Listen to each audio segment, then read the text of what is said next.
Have you ever had to present online? I have. What was the difference between presenting online and presenting live? I think it's night and day. Being live from an individual standpoint, the adrenaline, the energy, working the room before and after, you have all those opportunities to engage with people. And when you're online, it's a little more shallow. You've got to have it prepped and going. You're not really necessarily free-flowing anything. And you have people that their pictures are up, then they come off. You know, where are they going to the bathroom with their computer now? Where are they?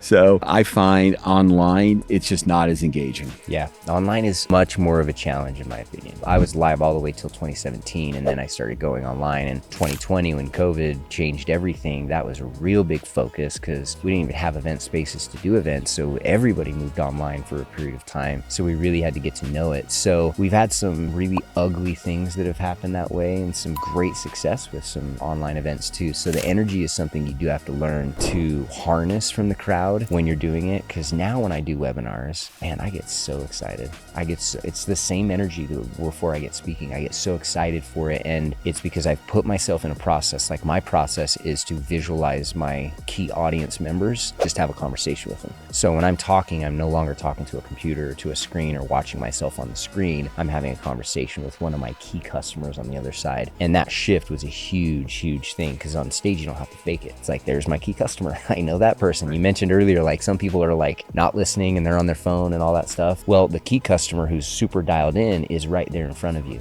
But how do you know when you're doing a webinar? Do you have any experiences when you've presented online that didn't go well? Could you pinpoint the problem? I think the problem is probably the way I was presenting. I feel like when you're on like a Zoom call or whatever, the ones that I'm engaged with are shorter, more to the point. They'll do pop-up, PowerPoint screens in between while they're talking to keep you engaged. So I think it's just harder to keep people engaged, and you got to be prepared for that. Yeah. The preparation is completely different. If you're on stage and you're comfortable speaking with other people and going off on a tangent, it's a lot easier than when you're on a Zoom call and you've got people messaging, and which one do you answer, and are they all, listening? So and I think technically it's just a little more challenging. Like it's good to have another person helping you with those questions or with the pop-up screens coming in when you're doing a call like that. Yeah.